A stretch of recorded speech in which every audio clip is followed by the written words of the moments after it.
hula hoop skills. She set the record for the largest hula hoop spun female division. The hoop was 17 feet. Look at it. In diameter. Wow, that is pretty cool. I would love to see that. Next up are Lisa and Chris Pittman. This British couple hold the record for the most pine boards broken in 1 minute with one hand. The husband-wife team smashed more than 500 blocks.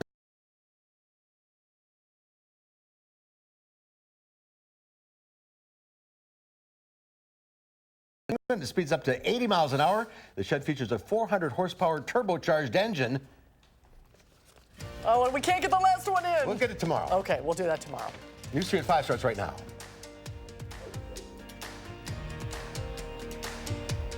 And coming up at 5, the Packers and Bears are kicking off the 2019 NFL football season. What to expect ahead of this historic matchup. And how the town of Beloit police are cracking down on drivers that are putting children in danger. From the Channel3000.com Alert Center, this is News 3 Now at 5. Thanks for staying with us. Eric is off tonight. A special sting operation is underway in one Rock County community aimed to protect students going back to school. Rock County reporter Adam Duxter rode along with an officer this morning and explains the warning that police are giving drivers. Well, just last school year, the town of Beloit Police Department gave out close to 40 citations for people passing school buses illegally. With school starting back up this week, both the school district and the police department say they're cracking down.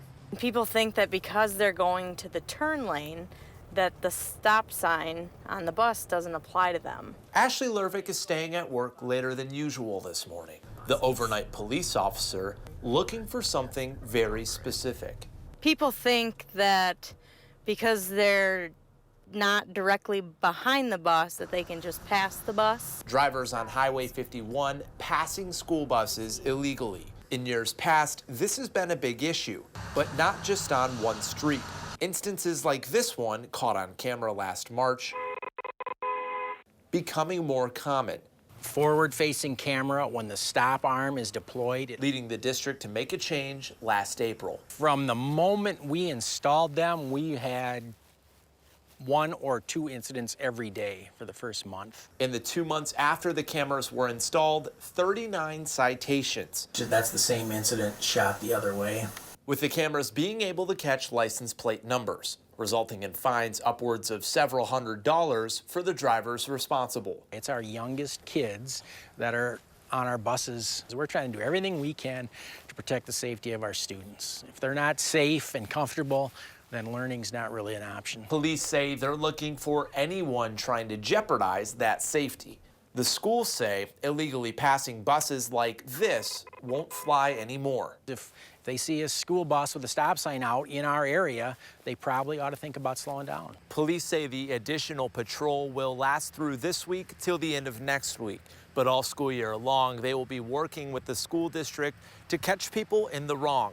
They say more than anything, it's about the safety of the students, and say no matter how big of a hurry you're in, you need to stop for a school bus. In the town of Beloit, Adam Duxter, News 3 Now. Investigators say the wrong man was initially charged in an East Madison crash that killed a 71-year-old man.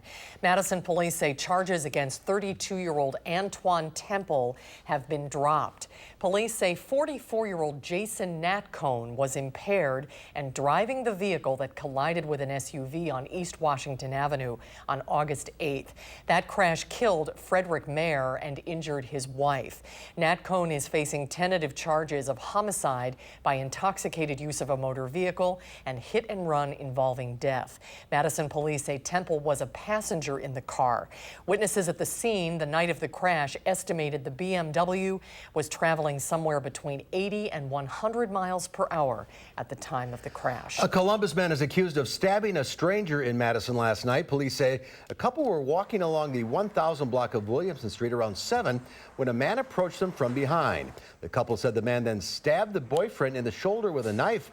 The woman told police the strange man looked like Santa Claus and was wearing a bandana and dark clothing while mumbling incoherently. As they're describing this person, they provided a very, very, very good description. In fact, she says that the suspect looks like Santa Claus.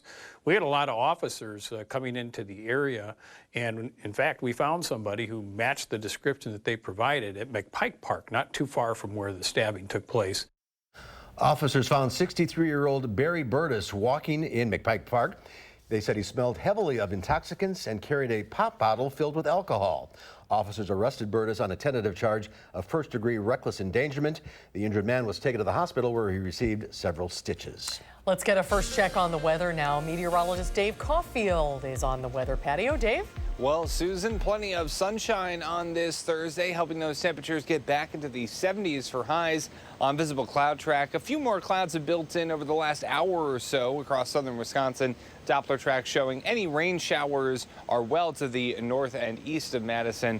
As we head into the overnight hours, I can't rule out a quick shower or thunderstorm across southern Wisconsin, but most of us should stay dry. So as we take a wider look, we could see the shower and thunderstorm activity is staying mostly away from us as we head into the next couple of hours. Madison on the WISC-TV Skycam looking at mostly cloudy skies right now, but temperatures are still in the lower 70s in Madison, mid 70s closer to Lone Rock. So your day planner showing those mostly cloudy skies in place for this evening and into the overnight hours. Temperatures falling into the lower 60s and may touch the upper 50s briefly tomorrow morning. Again, can't rule out a quick shower tomorrow morning, but by the afternoon we get some sunshine back. Highs in the lower to middle 70s. Coming up in just a few minutes, we'll talk about what to expect this weekend and unsettled weather as we head into next week in your First Alert forecast. All right, thank you, Dave. The man charged with killing a woman in Madison's first homicide of the year is back in court. Lou Jefferson is charged with first-degree intentional homicide for the murder of 30-year-old Amanda Woods. Court records show Jefferson stood mute in court today, and the court entered a not guilty plea for him. Cash bail is set at $1 million for Jefferson. The father of the 15-year-old Reedsburg boy who died during a 40-day fast last year has been found incompetent to stand trial. Kehinde Omosebi reported his son's death last year. Police also found an 11-year-old extremely emaciated but alive, and his wife was also emaciated. She was sentenced to 6 years in prison after pleading guilty. Dane County health officials are urging residents to stop vaping immediately. Public Health Madison and Dane County said there are 34 confirmed cases of Wisconsin residents hospitalized for severe lung disease and damage from vaping. Nationally, more than 200 possible cases are being investigated. They say the majority of the cases have reported using e-cigarettes or other vaping devices to inhale THC products such as waxes or oil concentrates. Changes in technology have likely affected the way your children learn and the content that schools are teaching. But there's a new push at the state capitol to require children to learn to write in cursive. Rose Schmidt explains the benefits and the opposition to the idea. Rose? Supporters say writing in cursive is faster and it's multi-sensory, but it's likely that some school districts won't be happy that they're being forced to carve out time to teach cursive. A new bipartisan bill would require Wisconsin elementary schools to add cursive writing to their curriculums, with the objective of being able to write legibly by the end of 5th grade. The state says many districts already teach it, but couldn't give me any hard data.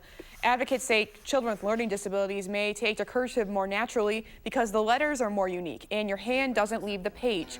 And when students take notes in cursive, it can help improve their memory of the subject. This is a skill, it's an accepted skill, and there are wider benefits to it than just simply communication. Like I said, hand-motor coordination, stimulating a different part of your brain, the historical aspect of it. I think everybody would have to admit those are important things. The Wisconsin Association of School Boards says it will likely oppose the bill when it's introduced. The group asks whether learning cursive is more relevant than, say, coding or even reading books, and says this is a decision that likely should be left up to the schools to decide. The bipartisan bill is authored by the chairs of the education committees from both houses, so it is likely that the bill will get a public hearing when it's introduced. Assembly Speaker Robin Vos says his office supports this measure. I also reached out to Senate Majority Leader Scott Fitzgerald and Governor Tony Evers, but I have not heard back yet on whether this is something they will support. All right, we used to have penmanship class in school. I got D's. All right, Explains a lot. Rose, thank you. Thank you, Rose. Wisconsin Senate Majority Leader Scott Fitzgerald is considering a run for Congress. He issued a statement today saying he is considering running for the 5th Congressional District. Yesterday, longtime Republican U.S. Representative Jim Sensenbrenner announced he will not run for a 22nd term representing the suburban Milwaukee area. And former State Senator Leah Vukmir, also a Republican, said she is also strongly considering running. President Donald Trump's plan to kill or delay hundreds of construction projects on U.S. military bases to help fund border fencing includes diverting money for a Wisconsin Air National Guard base shooting range. Guards spokesman Joe Travoto confirmed that $8 million earmarked for building a small arms range at Truax Field in Madison would be diverted to wall funding. Construction had been set to begin this year. He says the change will not have a huge impact on the Guard's readiness. The proposed range would have provided some increased training opportunities and some efficiencies for us. But as of right now, that funding is deferred, and we're hopeful that that funding will be available in the future for us. And Wisconsin Democratic Congressman Mark Pocan said by shifting $8 million away from the 115th Fighter Wing based in Madison and his cuts to the Department of Defense, the president is weakening our military preparedness and jeopardizing the strength of our armed forces. Tonight, Madisonians have a chance to check out the city's latest plans for the upcoming public market. Once finished, the market will be the biggest in the Midwest, attracting more than 500,000 visitors each year and generating $21 million in revenue. At the meeting tonight, you'll get a look at the mix and layout of the merchants at the market, the event spaces, the outdoor plaza, and much more. City staff will also give an update on how you can get to the bike-friendly market at 200 North 1st Street in the city's soon-to-be-empty Fleet Services building. When the city hosted its first open house back in May, more than 1,000 people attended, and they're expecting another big turnout tonight. It's exciting because while we're the closest we are to the final designs, we are still taking public input, and we really want people to attend or listen in on live streaming and share their comments, because in the end, this market is for our community. If you're interested in going, tonight's meeting starts at 6 o'clock in room 215 of the municipal building. You can also watch a live stream on the city's website. The public market is still on track to be finished 2 years from now in the fall of 2021. Well, the oldest rivalry in the NFL is opening the 100th season of football tonight. For the 199th time, the Green Bay Packers will face the Chicago Bears. Our Kevin Lewis is live from Soldier Field ahead of this historic matchup. Hi, Kevin. Well, the Packers' first-team offense didn't run as a unit as a whole for one play this entire preseason, but concern over that seems to have melted away. Quarterback Aaron Rodgers says he feels good about where the team is offensively. Left tackle David Bakhtiari downplayed the fact that the Packers didn't test the new offense against anyone else before tonight. He says it's a balanced offensive attack that gets kick-started by the run, and that opens everything up for everything else. This is a very balanced offense, and everything kind of works hand in hand together. And the one thing that they've preached since day one is it takes all 11. All 11 in the run, all 11 in the pass. And once we get the run game going, it'll open up other things. Gets other things going, opens up other things. So I feel like that's one of the important things you gotta establish it early. Bears head coach Matt Nagy said he has a great respect for Matt LaFleur and the offenses he's built during his career as an offensive coordinator. LaFleur was Matt Nagy last season, a first-year head coach unveiling a new offense. So Nagy knows he has to be ready for anything tonight. We always talk about expect the unexpected. Yeah, who knows what's that's all teams, and who knows what that's going to be. But the stuff that they do, we'll find out. You know, they'll reveal it. You know, and we'll see, and then we'll go. But I think Coach Pagano will have a good plan in place, and we'll react to whatever they do. The Packers are 17-5 against the Bears in all games when Aaron Rodgers starts at quarterback. They've won 8 of the last 9 here at Soldier Field. The lone loss came last year in December when the Bears clinched the NFC North with a 24-17 win over the Green and Gold. Mark and Susan, this is one of those I don't really need to build it up anymore. 7:20 kickoff, the 100th year of football kicks off. Bears-Packers at Soldier Field. It's going to be a wild one, I have a feeling, tonight. Yeah, I think so, too. Kevin Lewis reporting live from Chicago. Thank you. Thanks, Kevin.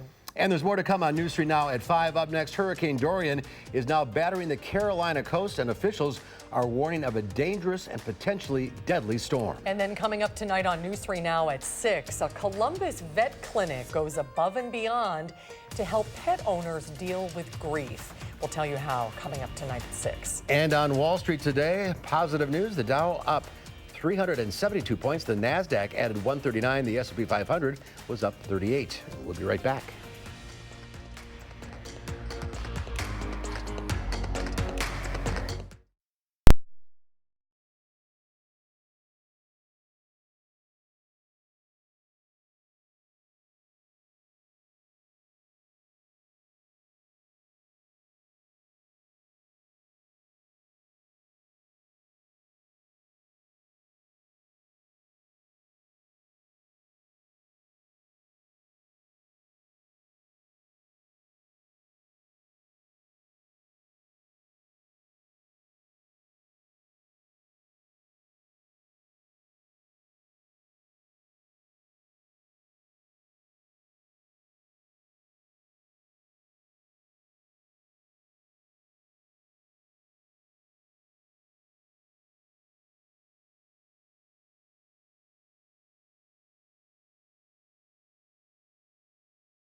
Hurricane Dorian is lashing the Carolina coast with tremendous wind and rain. Thousands of people have already lost power, a number that could top 700,000 at the peak. As the storm approaches, it has already spawned possible tornadoes, and North Carolina's governor is warning residents that Dorian could be deadly. This won't be a brush by. Whether it comes ashore or not, the eye of the storm will be close enough to cause extensive damage. The Wilmington forecast calls for winds up to 105 miles an hour with storm surges possibly as high as 7 feet. Dave Caulfield is here now with a look at the weather. And where is Dorian now, Dave? Oh, Dorian is right off of the South Carolina coast. You can see where it is in relation to Charleston, and some very heavy rain impacting portions of the Carolinas right now. There have been reports already of about 10 inches of rain across portions of the Carolinas, with more possible as we head into the next 12 to 24 hours or so. So by the time we get to early tomorrow morning, we could have a official landfall of Dorian on the Outer Banks. But again, as we just talked about, it doesn't really matter if we get the center of the storm to make landfall, because there are going to be major impacts for the next day and well beyond after this storm heads into the North Atlantic this weekend. So we talked about the rain and the storm surge, wind, all still problems over the next couple of days for the Carolinas. We could see that bullseye of heavy rain, and especially right along the coast for portions of South and North Carolinas. And so that's additional rainfall added to the 10 inches that has already been observed in some portions of the Carolinas. Also, some tornado watches. We did have some tornado warnings earlier on this afternoon, but a tornado watch still for eastern North Carolina. So lots going on there. Also, a hefty amount of thunderstorm activity north of Madison, closer to Rhinelander, a severe thunderstorm right now. And with storms moving into the Green Bay area, I think that stays north of Madison, but it's funny that the Packers are playing the Bears. But in Chicago, where the weather is expected to be a little bit nicer than Green Bay, hopefully we get the win for the Packers instead of the Bears. Live look in Madison on the Edgewater Skycam at the clouds that have built in over the last hour. Still a nice looking shot there on the Edgewater Skycam. Today's high 72.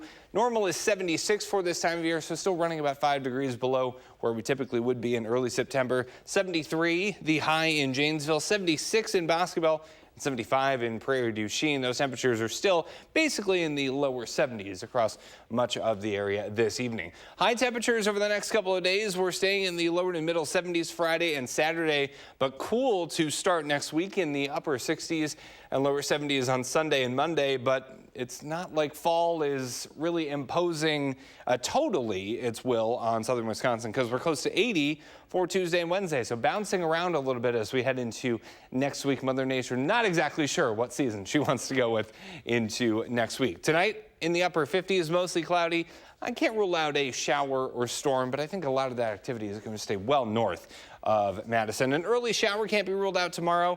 Partly sunny during the afternoon and early evening hours for tomorrow, with temperatures in the lower 70s. So on future track, we're noticing a few blips could be here early tomorrow morning, but the sunshine does come back by the afternoon. It won't be totally sunny, but we will see some of those rays by tomorrow afternoon. And then starting off Saturday in the lower to middle 50s, we should reach highs back in the 70s for Saturday as well. Your 7 to 10 day forecast showing the cooler weather on the way for Sunday, with those shower chances in town, and sort of unsettled for a lot of next week, with temperatures, as I mentioned, bouncing around through the 70s. But we'll need to have that umbrella ready to go for much of the work week next week. So here is a look at your first alert traffic update. Taking a live look at Park Street and the Beltline, looking sort of like a parking lot eastbound right now on the Beltline. No major accidents or incidents to report across Dane County, but traffic is definitely backed up on both sides of the Beltline. It is a tough go out there in some spots. So right now, 33 minutes to traverse the Beltline eastbound from University Ave to the interstate, average speed of around 30 miles per hour. And some other routes in and around Madison not looking too bad. Southbound the Beltline to Janesville, that's 26 minutes, so that's about average. Average speed of around 70 miles per hour. And that is your first alert traffic update. All right, thanks, Dave. Ahead on News Street now at 5, the U.S. and China head back to the negotiating table. More on the impact of trade talks on your money. That's right after this.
After ratcheting up trade tensions, the U.S. and China have agreed to meet again in person next month. The markets reacted positively to the news, with the Dow surging more than 300 points before closing, even though both countries enacted new tariffs on each other just days before. Bafta Imam has more from the White House.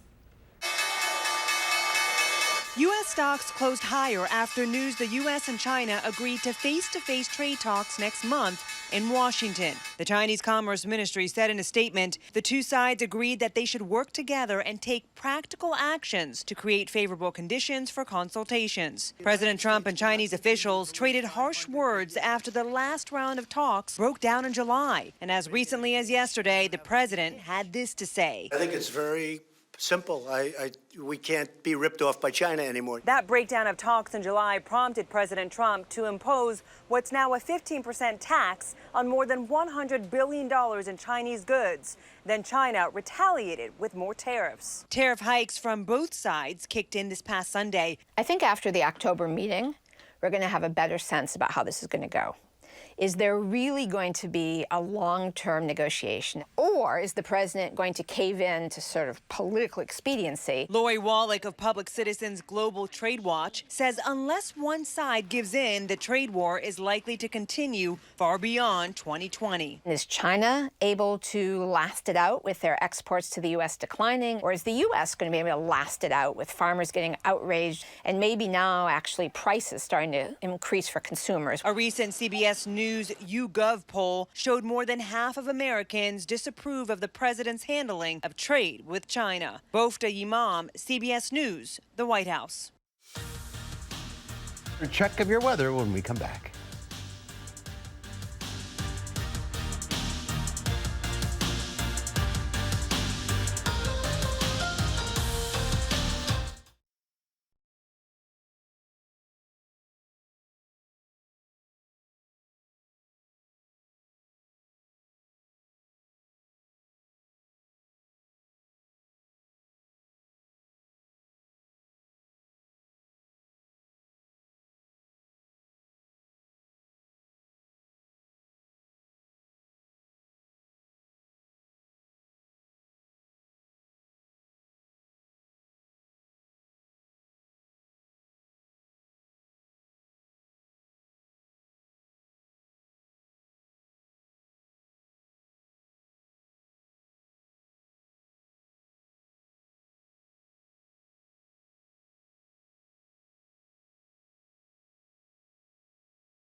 Well, lucky they're not playing the game in Green Bay. Yeah, exactly. With those storms moving through right now, even some severe thunderstorms closer to Rhinelander, I really think a lot of that activity passes well north of southern Wisconsin. However, there's an outside chance of maybe a shower or storm overnight into early tomorrow morning. After that, partly sunny skies return for Friday.